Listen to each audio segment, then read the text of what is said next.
एक बार की बात है, एक राजा तलवारबाजी कर रहा था तो अचानक उसकी उंगली में कट लग गया। तो पास खड़े मंत्री अचानक बोल उठे, राजा साहब चिंता ना करें, जो होता है अच्छे के लिए होता है। यह सुनते ही राजा को गुस्सा आ गया।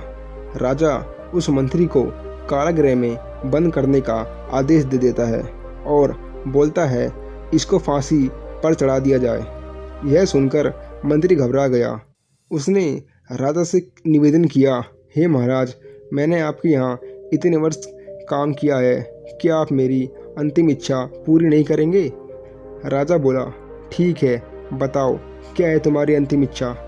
मंत्री बोला, कृपया मुझे 10 दिन का समय दीजिए, उसके बाद आप मुझे जो चाहे वो सज़ा दे दीजिए। राजा ने उसकी अंतिम इच्छा मान ली। राजा दूसरे दिन अपने सैनिकों के साथ जंगल में शिकार पर निकला। जंगल के बीच में राजा अपने सैनिकों से बिछड़ गए और रास्ता भटक गए। रास्ता ढूंढते हुए राजा वनवासियों के बीच पहुंच गए, जो बलि देने के लिए किसी को ढूंढ रहे थे। वनवासियों ने राजा को पकड़ लिया और वन की देवी को बलि देने के लिए ले गए। बलि देने की सारी तैयारियां पूरी हो गई। जैसे ही राजा को बलि देने के लिए स्थान पर ले जाया गया, वहां खड़े एक बुजुर्ग की नज़र राजा की खंडित उंगली पर पड़ गई। उसने आवाज़ लगाई कि ये तो खंडित है, इसकी बलि नहीं हो सकती। तो वनवासियों ने राजा को छोड़ दिया। राजा जैसे ही वहाँ से निकला और अपने राज्य पहुँचा, सबसे पहले वह कारागृह में अपने मंत्री से मिलने पहुँचा।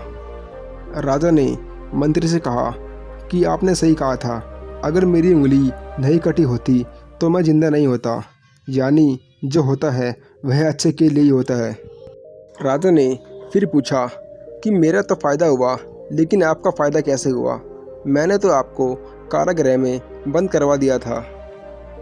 मंत्री बोला, मैं आपके साथ शिकार पर हमेशा रहता हूँ और उस दिन भी होता, लेकिन मेरे खंडित न होने के कारण मेरी बलि चढ़ गई होती, इसीलिए मेरे साथ भी जो हुआ वह अच्छा हुआ। राजा प्रसन्न हुआ, लेकिन छोटी सी बात पर मंत्री को कारागृह में बंद करने के लिए उसे दुख भी हुआ। इसीलिए राजा ने मंत्री को कारागृह से निकालकर वापस अपने साथ रख लिया। तो दोस्तों, हमारे जीवन में भी बहुत से उतार चढ़ाव आते रहते हैं। कभी कभी कुछ चीज़ें मन मुताबिक नहीं होती, इस कारण से कभी निराश नहीं होना चाहिए। हमेशा याद रखें, जो होता है वह अच्छे के लिए ही होता है।